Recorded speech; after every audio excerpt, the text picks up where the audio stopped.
어린이들하고 마이크하고 무슨 예. 어쨌든 예. 어린이날 선물이군요. 그러니까 이게 예. 네, 감사합니다. 찬양도 잘 들었습니다. 찬양 있게 하시는 모습 보니까 어떤 분은 성경 찬송 들고 계시고, 어떤 분은 휴대폰, 어떤 분은 태블릿, 아주 이렇게 시대의 변화를 이렇게 실감할 수 있는 그런 장면이었던 것 같습니다. 그럼에도 불구하고 여기 올 때마다 참 이게 마음 편한 이유 중에 하나가 늘 이게 70년, 80년대 개척교회 분위기가 사라지지가 않아요. 뭔가 좀 이렇게 모자라는 느낌 있잖아요. 아주 이렇게 정감이 가는 것 같습니다. 네. 오늘은 빌립보서의 말씀을 같이 이렇게 읽었는데요. 빌립보서에 관련된 이야기를 조금 하고 이제 우리 본문을 좀 보겠습니다. 빌립보서는 뭐 많이 아시겠지만 바울이 감사한 마음으로 이제 쓴 편지. 그러니까 바울 서신 중에 가장 현실적인 편지 중에 하나라고 말을 할 수 있습니다. 그냥 뭐 쉽게 바울이 빌립보서를 왜 썼냐? 돈 받고 고마워서. 네. 농담이 아닌데 우신 것 같아요. 진짜로 돈 받고 고마워서 쓴 편지입니다. 뒤에 이제 보면 나오지만 에바브로디도 편으로 이제 빌립보 교인들이 요즘으로 치면 이게 영치금이겠죠. 감옥에 있는 바울에게 이제 경제적인 후원을 좀 보냈고 바울이 그것을 이제 받고 감사하는 마음으로 편지를 쓰게 됐는데, 그러니까 이제 이 빌립보서는 한마디로 말하면 땡큐 카드인 셈이죠. 그런데 이제 땡큐 카드 좀 길어요. 그죠? 그냥 고맙다 그러고 하면 편지가 별로 안 길어야 될 것 같은데 상당히 깁니다. 이건 아마 이렇게 목사님이 쓰신 편지라서 길어진 걸로. 그러니까 이제 고맙다고 얘기하고 끝나면 되는데 목사님은 또 이제 교인들한테 편지 쓸 때는 또 이렇게 금방 안 끝나잖아요. 머릿속에 이제 막 김집사 떠오르고 뭐 이렇게 이권사 생각나고 그러면 또 이제 할 말이 마구 이제 그래서 빌립보서가 좀 길어집니다. 근데 길어지니까 또 이제 길어지는 만큼 이렇게 하다 보면 중간에 내가 좀 말이 좀 많나 하는 생각이 들겠죠. 그래서 우리 오늘 읽을 때 3장 1절 이렇게 우리 여러분 새로 읽으신 번역은 조금 번역이 다르지만 옛날 개역 개정으로 읽으면 3장 1절에 어떻게 제일 첫 단어가 뭘까요? 예, 끝으로. 예. 끝으로라는 게 벌써 이제 조금 바울이 얘기하다가 조금 이게 좀 느낌이 있는 거죠. 근데 끝으로 그러면 3장 뭐 이렇게 4, 5절에서 끝나야 되는데 안 끝나잖아요. 3장, 4장 가다가 또 좀 더 이제 진짜 안 되겠다 싶은 느낌이 들었나 봐요. 그래서 4장 8절에 보면 또 한 번 더 끝으로. 예. 요쯤 되면 이제 우리가 이게 좀 교장선생님 끝으로구나. 그래도 할 말은 다 하는. 물론 이제 4장에서 두 번째 끝으로 하고 좀 있다가 이제 끝납니다만은 어쨌든 바울의 가장 중요한 용건은 고맙다는 얘기를 하는 것이죠. 이제 고맙다는 얘기를 하는 게 가장 중요하고요. 그 다음에 이제 이 바울이 지금 감옥에 있잖아요, 그죠? 우리가 빌립보서를 옥중서신이라고 그러는데, 빌립보서를 이해할 때 이 두 가지를 좀 이렇게 잘 생각하고 읽어야 우리가 이제 헛다리를 안 짚을 수 있는데, 우리가 또 성경 퀴즈 하거나 아니면 무슨 뭐 이렇게 공부할 때는 빌립보서가 뭐 이렇게 어떻게 분류되냐 그러면 옥중서신이다 그러고 대답을 잘 하셔요. 근데 막상 읽을 때는 그거 다 잊어먹고 읽으시는 것 같아요. 빌립보서는 처음부터 끝까지 사실은 감옥에 있는 사람의 입장에서 하는 얘기라 사실 일반적인 것처럼 보이는 이야기도 굉장히 구체적인 자기 상황과 관련된 이야기들이 많습니다. 이제 감사한 얘기를 쓰는 거니까. 근데 이제 돈 받고 고맙다고 이렇게 편지를 쓰지만 그렇다고 우리가 편지에 돈이라는 말을 쓰지는 않잖아요, 그죠? 우리에게 가장 중요하지만 또 우리가 가장 또 쓰기 싫어하는 게 돈이라는 단어거든요. 그래서 이렇게 저도 자랄 때 이제 교회에서 선교사님 편지를 이렇게 항상 읽으면서 자랐던 것 같은데, 예를 들면 이제 필리핀으로 선교하신 선교사님이 계시는데 편지를 보내오겠죠. 선교사님이 교회 편지를 보내는 이유가 뭐예요?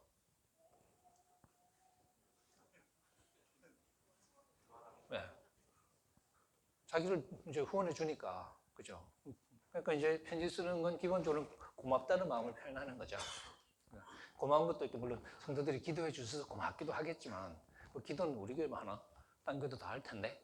근데 편지는 우리 교회만 보내요? 네, 우리 교회는 기도 말고 또 딴 것도 해주잖아요. 그죠? 그러니까 물심양면인데 심도 심이지만 앞에 이제 물이 들어가야 이게, 그죠?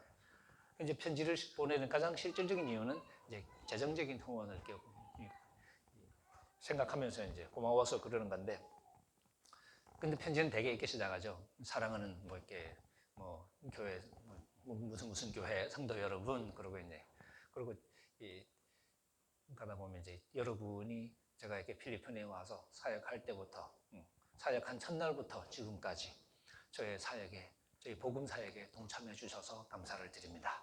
뭐 이런 식으로 이렇게 편지가 나가겠죠.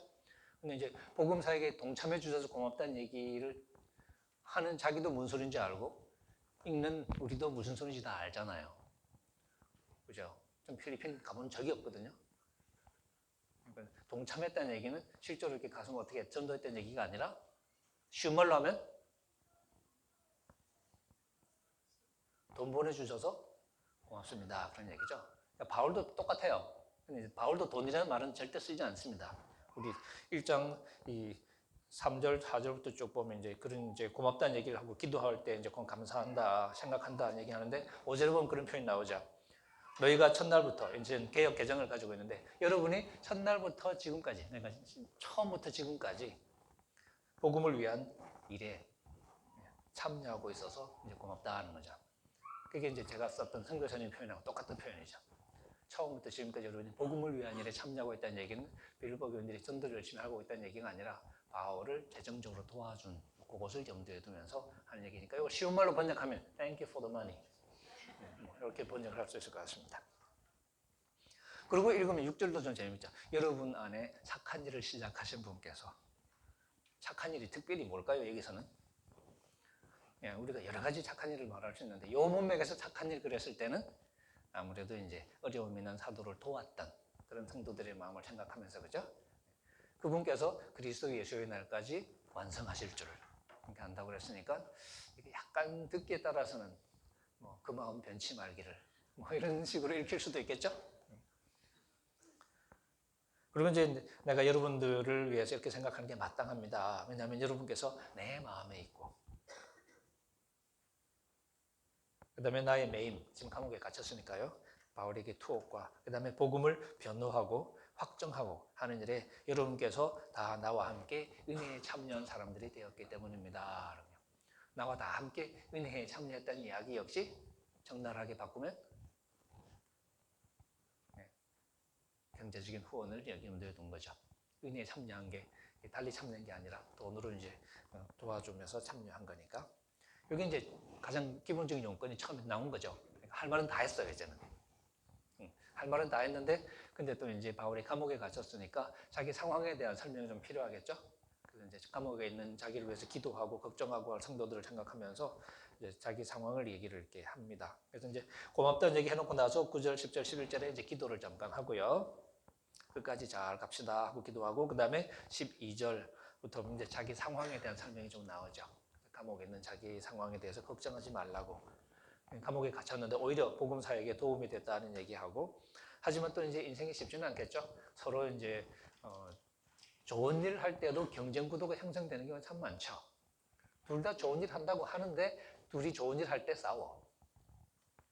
실제로 선교 현장에 이런 일이 엄청 많이 벌어지죠.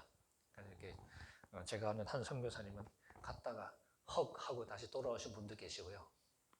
너무 많이 싸워서 한국 선교사님들이 참 많이 싸우시거든요. 이제 뭐 또 신학교 나오고 선교 가신 분하고 신학교 안 가고 그냥 평신도로 이렇게 살다가 또 선교 가신 분하고 또 잘 안 노는 것 같고 하여튼 이렇게 많이 싸웁니다. 하다 보면 또 이제 영역 다툼이 벌어질 수도 있겠죠. 땅 따먹기 하잖아요, 그죠? 그러니까 뭐 나라와 나라만 땅 따먹기 하는 게 아니고 이렇게 선교사님들도 이렇게 선교 영역까지 참 이렇게 서로 이렇게 긴장된 그런 상황이 많이 벌어지는 것 같은데 바울도 좀 비슷했을까요? 바울이 감옥에 갇히니까 어떤 사람들은 기회는 찬스다 그랬던 것 같아요. 그래서 이때 우리가 바짝 해가지고 주도권을 잡자 그랬을지도 모르죠. 그래서 바울이 보기에는 참 좋지 못한 동기로 이렇게 하는 사람들이 있었던 것 같고, 하지만 또 한 사람들은 바울이 이제 감옥에 갇혀서 우리가 더 열심히 해야 되겠다라고 생각했던 것 같고, 근데 바울은 그런 상황이 속이 쓰렸겠죠. 속이 쓰리지만 그것을 또 이제 자기 나름의 입장에서 결국 그래도 복음 전하는 거잖아, 그죠? 그래서 그 사실을 생각하면서 바울이 상황을 이제 받아들이려고 마음을 좀 다잡는 그런 얘기가 묘사가 되어 있고요. 그 다음에 이제 감옥에 있는 자기 상황을 또 이제 생각하면서 바울은 모르죠. 자기가 풀려나게 될지 아니면 자기가 여기서 이제 끝나게 될지 좀 이렇게 자기가 확신을 사실 못합니다. 자기가 나가게 될 거라는 기대를 조심스럽게 하긴 하는데요. 사실은 알 수는 없죠. 뭐 어떻게든 그리스도께서 존귀하게 됐으면 좋겠다는 얘기를 하고, 그래서 19절에 보시면 이제 풀려날 것을 조심스럽게 기대합니다. 여러분이 기도를 해주시고 성령께서 도와주셔서 내가 우리 개역 개정에는 나의 구원에 이르게 할 줄 이렇게 돼 있는데, 이 구원이라는 게 이제 신학적인 구원이 아니고 감옥에서의 구원, 구출, 그러니까 이제 추록이 되겠죠. 그러니까 성도들이 기도해 주는 걸 다 알고 있고, 그다음에 성령께서 도와주시면 내가 추록을 할 수 있을 것이라고 생각한다라고 얘기해 놓고 나서, 하지만 결국 중요한 것은 내가 살든지 죽든지, 그러니까 빌립보서에서 살든지 죽든지는 그냥 일반적인 표현이 아니라 내가 나가서 살게 되든지 아니면 여기서 죽게 되든지, 그러니까 내가 추록하든지 하지 못하든지 중요한 것은 그리스도께서 존귀하게 되는 것이다. 나에게 살아계시는 것이 그리스도니까 내가 여기서 죽게 되더라도 죽는 것도 유익하다. 그러니까 추록하지 못하게 될 상황을 예상을 하는 거죠. 그렇더라도 이것이 나에게 유익하다고 고백하고 있는. 하지만 또 이렇게 풀려날 가능성도 있죠. 그래서 22절에 보시면 내가 이렇게 육신으로 살아가면서 내가 열매를 맺는 것, 그게 내가 해야 될 일이라면, 또 이제 성도들 생각하면 또 이제 할 일이 많잖아요, 그죠? 그렇게 생각하면 오히려 좀 고민이 된다라고 얘기합니다. 뭘 택해야 되나? 한편으로 생각하면 차라리 여기서 세상을 떠나는 게 좋겠다. 그러면 그리스도와 함께 있게 될 거니까. 여기서 떠나서 그리스도와 함께 있게 되기를 원하는 그런 마음이 있고요. 하지만 또 그건 또 이제 좀 이기적인 생각이라고 생각한 거죠. 여러분 생각하면 내가 또 나가서 여러분과 같이 있어야 될 것 같고. 그래서 바울이 그 두 가지 마음에서 좀 이렇게 오락가락하는 모습을 보여주고 있습니다. 근데 결국에는 이렇게 생각해 보니까 하나님이 자기를 여기서 죽게 하지는 않으실 것 같다는 생각으로 좀 기울었던 것 같습니다. 그래서 이 성도들의 유익을 위해서 더 살게 하실 것 같다 하는 마음이 25절에 내가 살게 될 것, 그리고 여러분들의 믿음의 증거와 기쁨을 위해서 여러분과 함께 거하게 될 것을 내가 확실히 안다. 이게 확실히 안다라고 사실 말은 했지만 우리가 일반적으로 말하는 확실히 안다는 것과 조금 구분되는, 나름의 확신이지만 사실은 이 속에는 불확실한 상황이 들어가 있습니다. 그래서 바울은 자기 이 둘 사이에 끼어 있다는 그런 마음을 이렇게 피력을 하고 있는데 아주 묘한 이야기죠. 그러면서 이제 그 다음에 성도들을 위해서 다시 한번 여러분이 어쨌든 복음에 합당한 모습으로 복음을 가진 사람으로 살아가도록 격려하는 이야기가 쭉 이제 시작이 되고요.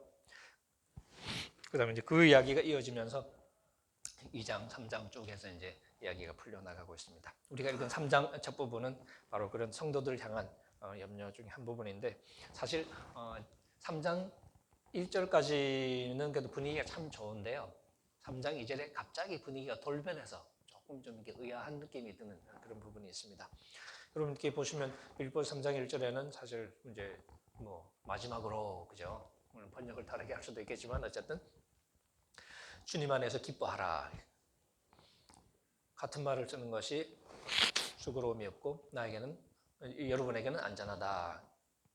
기뻐하라는 얘기를 하니까 분위기가 참 좋이, 기뻐하라는 얘기를 심각하게 하지는 않잖아요, 그죠?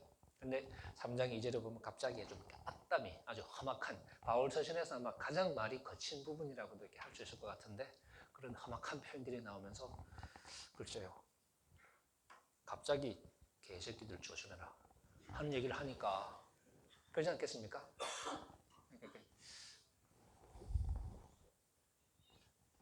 그 다음에 행악하는 자들, 지금 앞에서 이야기한 사실 좋지 못한 동기로 복음을 전하는 사람들과 관계 있는지 없는지 그건 모르겠어요. 근데 이게 지금 우리 그 개역 개정에는 행악하는 자들을 삼가라 이렇게 되어 있는데, 조금 이제 다르게 번역하자면 악한 사역자라는 번역도 가능할 것 같거든요.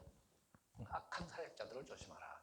사실 뒤에 가보면 십자가의 원수로 행동하는 사람들에 대한 이야기를 하고 있습니다. 그러니까 이게 요즘 말로 하면 먹사들 조심해라. 그래서 좋은 마음으로 성도들을 위해서 섬기는 사람들도 있지만 결국에는 자기 배불리자고 성도들을 이용하는 사람들. 그래서 옆에서 지켜보면 여왕개미와 일개미의 관계에 지나지 않는 그런 관계를 만드는 사람들이 있잖아요, 그죠? 뭐 나도 알고 여러분도 잘 아시는 그 유명한 사람들이 몇 사람 있잖아요. 일단 얼굴에 이렇게 마음속에 떠오르는, 제가 오늘은 얘기는 안 하겠습니다만 자꾸 떼어놓고 욕하니까 좀 안 좋은 일이 자꾸 생기는 것 같아요.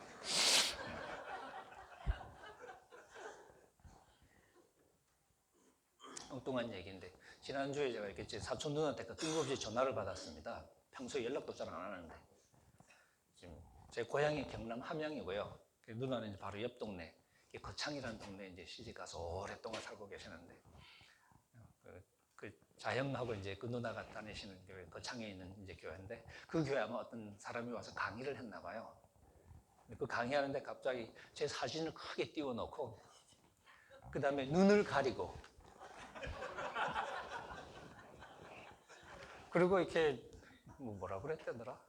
이 사람이 숭실대 교수고 뭐 그런데 뭐 돌아다니면서 동성애가 죄가 아니라고 막 떠들고 다닌다. 뭐 그러면서 막 이렇게 엄청 좀 이렇게 약간 좀 안 좋은 말로 이렇게 막 욕을 했나 봐요. 누나가 갑자기 내 사진이 뜨니까 놀래가지고 그리고 강사 그런 소리 해대니까, 그리고 지난주에 막 저한테 좀 뭐 수업하고 있을 땐가 근데 하여튼 뭐 전화가 여러 번 오고 뭐 난리가 났었습니다. 그러면서 인생이 좀 더 꼬이는 거죠. 이제 가족들이 또 이제 막 그 얘기 막 하고 돌아다니까요. 식구들이 만날 때마다 또 그 얘기 할 건데, 그죠? 그럼 또 이제 식구니까 또 이제 뭐 우리 누나 같은 경우도 뭐 자기 사촌 동생이니까 좋은 마음으로 하지만 또 한편으로는 또 살짝 이상한 생각도 들기도 하겠죠. 진짜로 그러고 돌아다닌 거 아니야? 뭐 이런 생각이 들 수도 있을 테고. 어쨌든 조금 이렇게 꼬입니다. 참 이렇게 마음이 참 묘한. 조용히 사는 게 제일 편하긴 한데요. 어쨌든 사도 바울이 이제 그렇게 자기 상황에 관한 이야기 들려주고 성도들을 권면하고, 권면하면서 가장 먼저 이렇게 떠올랐던, 혹은 가장 강하게 떠올랐던 것이 바로 이런 문제였던 것 같습니다. 성도들을 이용하려고 하는 그런 사람들, 지도자들, 요즘으로 치면 목사들. 그래서 사도 바울이 그 사람들 아주 격한 말로 개라는 표현까지 써가면서 조심하라. 이렇게 보면 성도들이 가장 신경 써야 될 부분이 바로 이런 부분이겠죠.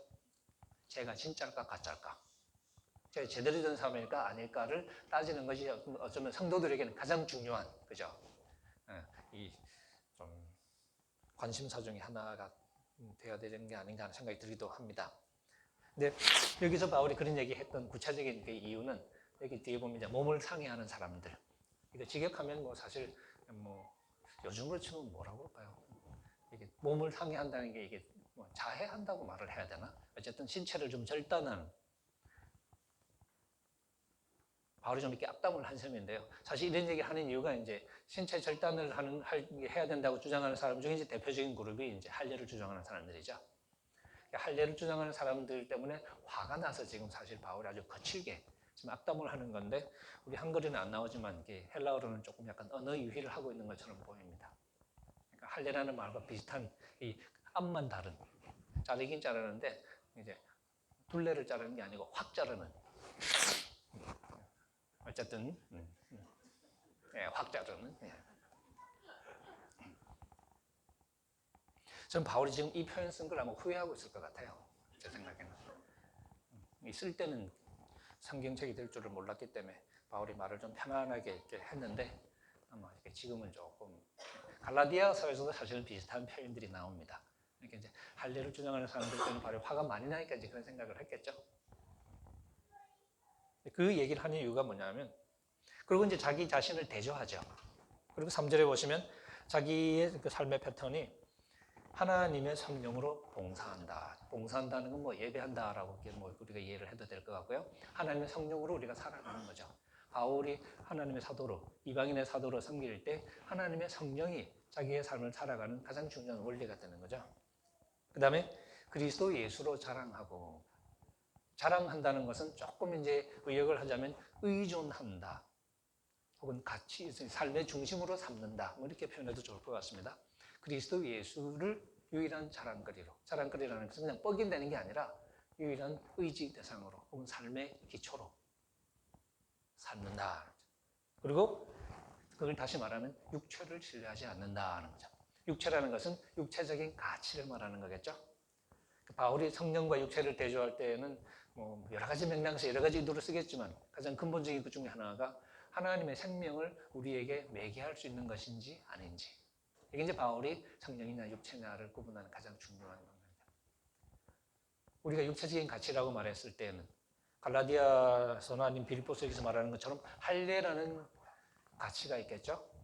당시 유대인들에게는 사실 어떤 정체성을 나타내는 가장 중요한 상징이었겠지만 그것이 또 한편 생각하면 무의미하게 짝이 없는 그러실 수도 있었던 바울이 다메섹에서 부활하신 예수 그리스도를 만나고 그리고 그 예수를 죽은 자 가운데서 살리신 하나님을 만나고 났을 때 바울이 달라진 부분이 바로 이런 부분이었겠죠. 그 전까지는 바울에게 너무너무 소중했던 그래서 바울이 자기도 육체를 두고 자랑하자면 자랑할 게 많다라고 이제 본의 아닌 자랑을 하죠. 사실 바울처럼 유대인다운 유대인이 없었다라고 바울이 스스로 얘기를 이렇게 많이 하고 여기서도 자기가 난지 8일 만에 할례를 받았다는 이야기부터 시작해서 그 유대인이 난지 8일 만에 할례 받았다. 디아스포라 유대인이 난지 8일 만에 할례 받았다는 이야기는 우리가 분위기를 좀 살려서 비슷한 표현을 찾아보자면 우리 집안 4대쯤 있습니다. 하는 얘기하고 좀 비슷한 느낌을 주는 그런 효과를 내는 제 얘기예요. 근데 그게 별 도움이 되는 것 같지는 않습니다만 어쨌든 예. 그러니까 이제 그만큼 나는 철저한 유대인으로서 살아왔고 그런 게 그랬다는 거죠. 이스라엘 족속이죠. 베냐민 지파죠. 뭐 비슷해 보이는 말인데 자꾸 강조한 그만큼 자기는 이렇게 순종이라는 거죠. 히브리인 중에 히브리인이요. 같은 말 반복하는 느낌이 자꾸 들죠. 근데 어쩌면 이건 뭐 언어적인 측면을 두고 이렇게 얘기하는 것일 수도 있을 것 같고요.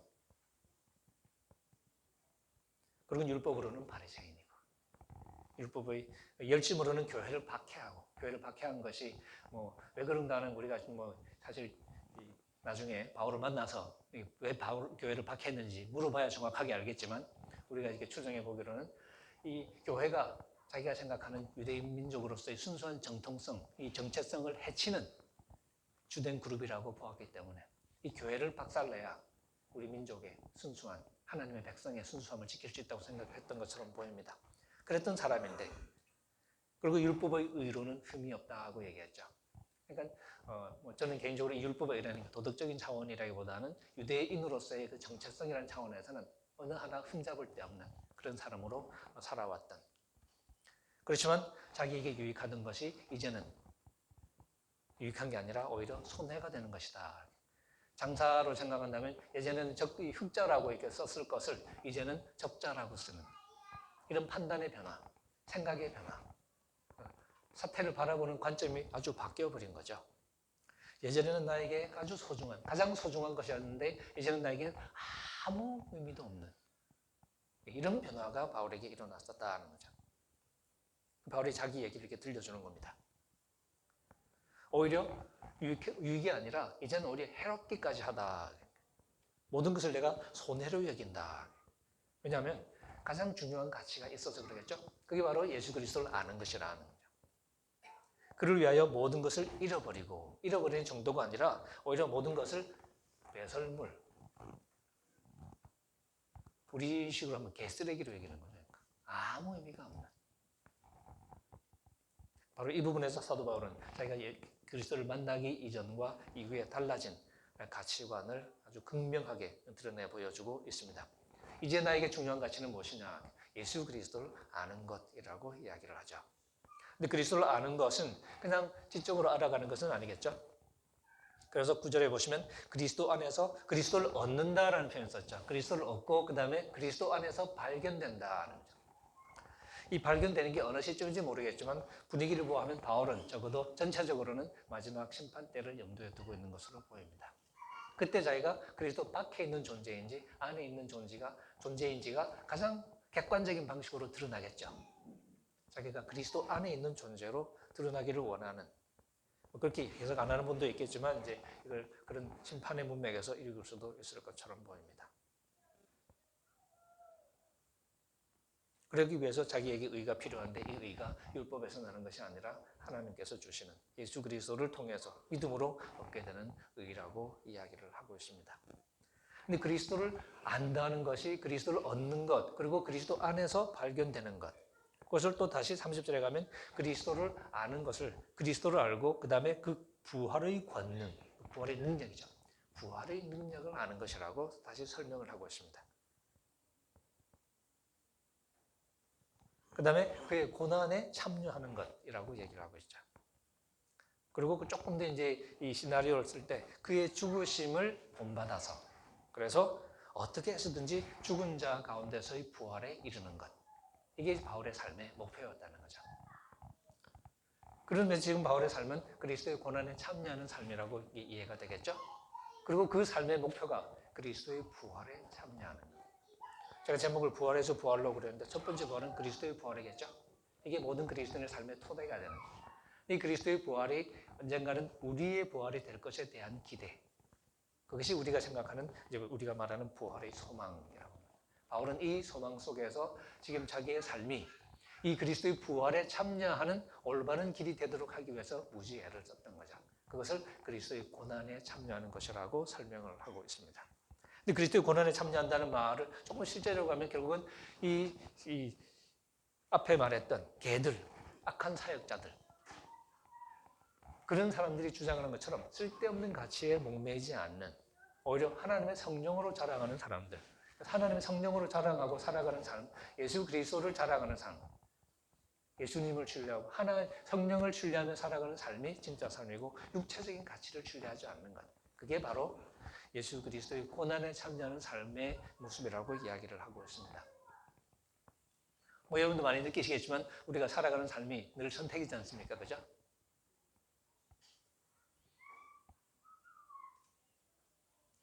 사소한 일도 선택을 하죠.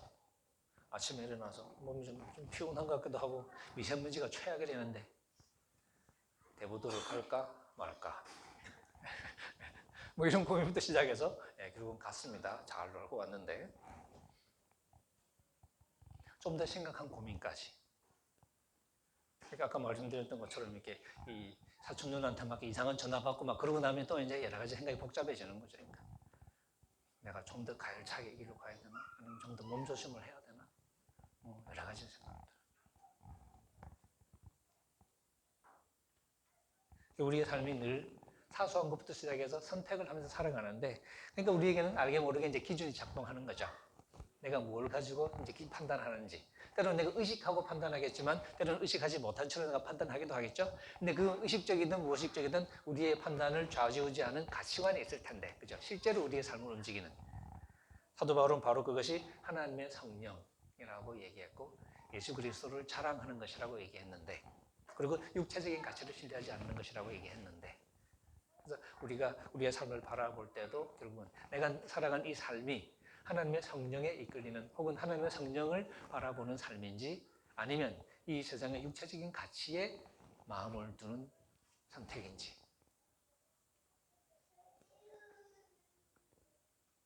간단하지는 않겠죠. 그래서 우리의 삶의 현실을 두고 봤을 때 예를 들면 이제 우리에게 가장 중요한 것 중에 하나가 돈인데, 그죠? 우리가 돈을 벌고 돈을 가지고 살고 단순히 그냥 돈으로 이렇게 물리적인 생존을 유지하는 것뿐만 아니라 돈으로 우리는 사회적인 여러 가지 이렇게 행동을 하게 되죠. 돈으로 갑질을 할 수도 있고, 그죠? 갑질을 당할 수도 있고, 혹은 돈 가지고 여러 가지 또 상징적인 행동을 할 수도 있습니다. 근데 돈이 중요한데 이 돈에 대해서 우리가 어떤 태도를 취하고 살아가는가 하는 질문을 우리가 늘 하게 되죠. 그리고 그것이 바로 신앙의 중요한 차원이라고. 이 복음서에서도 누가복음 같은 경우에는 아주 이렇게 그 부분을 강조해서 우리에게 들려줍니다. 회개는 돈 지갑 여는 거.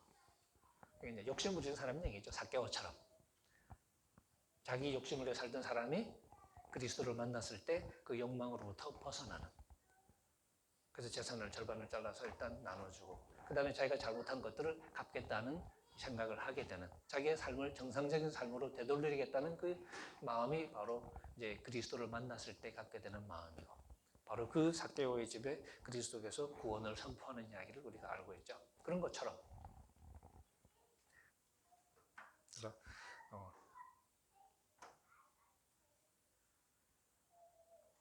저도 이렇게 제 인생에 여러 가지 벌어지는 소소한 일들을 보면서 늘 예를 들면 이렇게 사촌 누나에게 전화는 사실 저한테는 굉장히 큰 부담이죠. 앞으로 조심해야 되겠다 하는 생각을 하게 만드는. 근데 생각해봐요. 그럼 이제 입 다물고 살까? 그게 잘하는 건가? 하는 고민하겠죠? 내가 뭘 따라가야 맞는가? 사촌 누나의 걱정을 막 생각하면서 가족들한테 이 걱정 끼치면 안 되니까 입을 다무는 게 맞는지. 예를 들어서 이렇게 뭐 몇 년 전 얘기입니다만은 세월호 사건 나고 제가 그때 신앙 펀치 찍고 있을 때인데 한 달 쉬었다가 2달 쉬었나 한 달 쉬었나 그리고 이제 방송을 재개할 때 그때 이제 PD가 뭐 이렇게 큰 일도 있었는데 한마디씩 하라고 해서 제가 박근혜 이름 딱 들고는 대놓고 한번 씹었었거든요. 근데 이제 PD가 또 이제 편집을 안 해가지고 고스란히 이제 잘 나갔어요. 물론 이게 이렇게 CBS니까 이제 뭐 공중파가 아니니까 보는 사람이 별로 없거든. 별로 없겠죠? 없어야 되는데. 이제 그게 어쨌든 보는 사람이 아주 없지는 않으니까 또 이제 보고 또 얘기하는 분들이 있어요. 그래도 되냐? 뭐 이런 염려들. 물론 뭐 안 해도 되는 거긴 하겠죠. 실제로 주변에 많은 분들은 그냥 최대한 조용히 사셔요. 웬만하면 얘기 안 하고. 누가 이렇게 찌르면 기자가 찾아오면 바쁘고. 저한테 이렇게 인터뷰하는 기자들한테 제가 처음 묻는 질문이 있습니다. 뭘까요? 좀 곤란한 이슈 가지고 저한테 인터뷰를 자주 오거든요. 그럼 제가 기자들한테 처음 물어요, 질문을 해요. 뭐라고 얘기할까요? 제가 몇 번째예요? 그럼 기자들이 대개는 막 웃습니다. 그러니까 이제 몇 번 물 먹고 온 것이니까. 그래서 어떤 분은 사실은 이렇게 여러분한테 갔었는데 다 좀 조심스러워 하셔서 그냥 인터뷰를 못했다 그럽니다. 그럼 나도 조심해야지, 그죠? 그런 면에서 이게 해야 될 건지 안 해도 될 건지 아니면 해야 되는 거면 이런 선택들. 때로는 이제 저도 이제 자신이 없죠. 이게 잘하는 건지 아닌지. 제 아내도 이제 슬슬 걱정을 하고 나오기 시작하면 그때 조금 더 신경이 쓰이죠. 저한테 한때는 심각하게 묻더라고요. 괜찮냐고 이래도. 뭐 이렇게 저뿐만 아니라 자기 밥줄도 달린 거니까. 그죠? 근데 이런 압력 속에서 우리가 살아가게 되죠. 사도 바울이 성령을 따라 살아가는 삶, 그리스도 예수를 자랑하는 삶을 왜 여기서 그리스도의 고난에 참여하는 삶이라고 묘사했을까? 그게 아마 우리 인생의 본질 때문에 그러지 않을까요? 항상 힘든 건 아니에요. 때로는 그것 때문에 오히려 잘 나가는 경우도 있겠고 칭찬받는 경우도 있겠죠. 하지만 결국 길게 봤을 때 우리가 성령을 따라서 살아가는 삶의 선택이라는 게 이 세상에서는 자한당 떨거지들이 저런 식으로 난리를 쳐대도 괜찮은 이런 세상에서는 사실 그리고 뭐 이렇게 민주당이라고 또 이렇게 뭐 특별히 많이 다른가요? 그렇지도 않잖아요, 그죠? 다 그놈이 그놈 같아.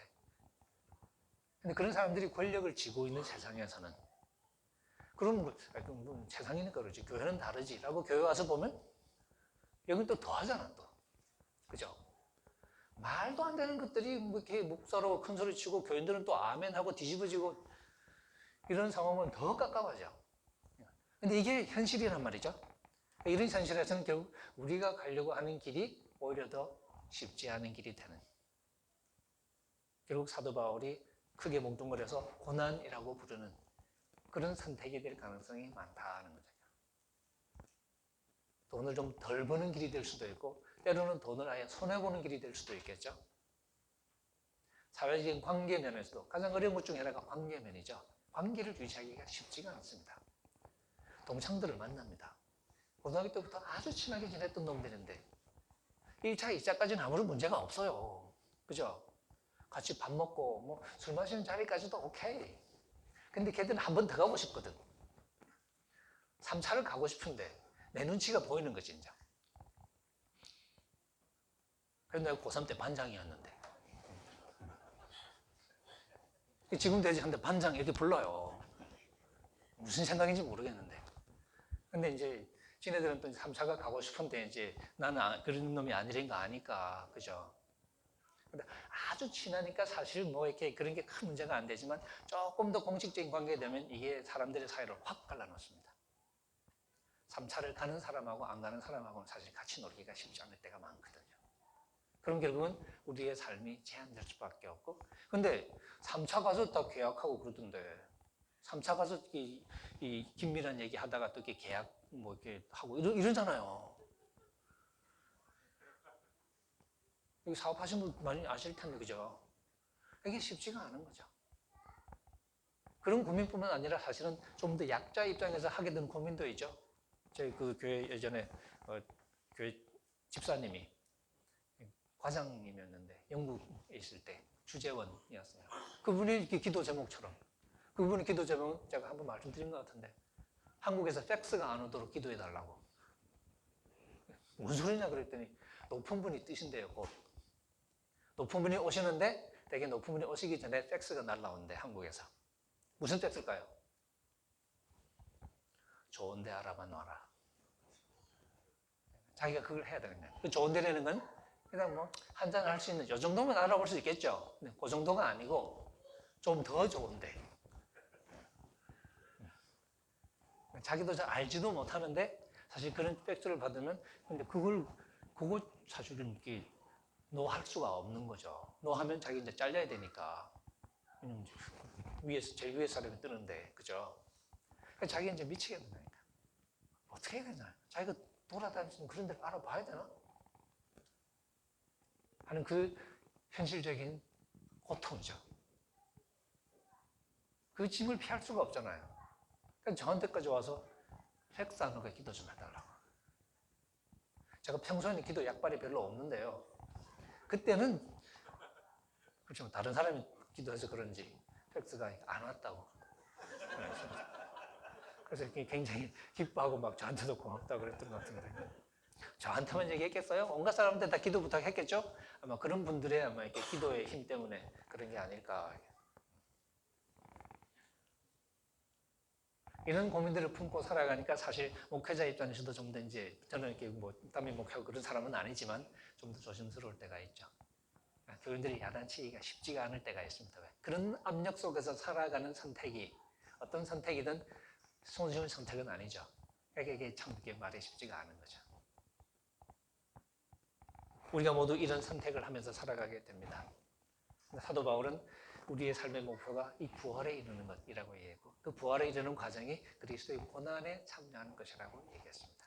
바로 이 길을 저뿐만 아니라 여러분들 다 가고 있겠죠? 여러분이 잘 하고 계시는 것 같기도 하고 그죠?